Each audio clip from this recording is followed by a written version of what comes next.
Alright, we're doing our easy vents. We'll go ahead and cut our hole approximately 29 inches by 5 inches. And then we're going to put a screen over the top. No insects or anything like that get inside the attic. And then all the easy vent is just a panel that's got the vent incorporated to it. So all we're going to do is just install this just like a panel. Just right on top like so.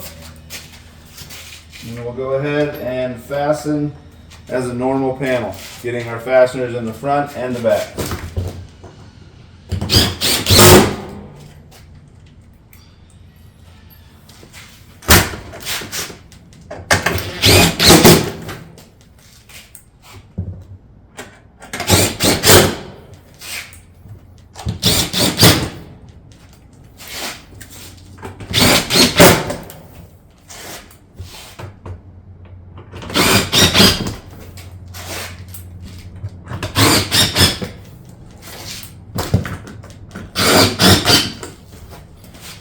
And then we're going to go ahead and take our M-seal, and then we're going to go ahead and put this on the back shelf since that vent flattens that out.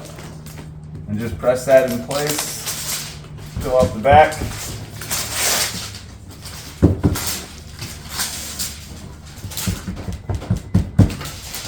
Then the next panel will just come over the top and we'll fasten that as normal.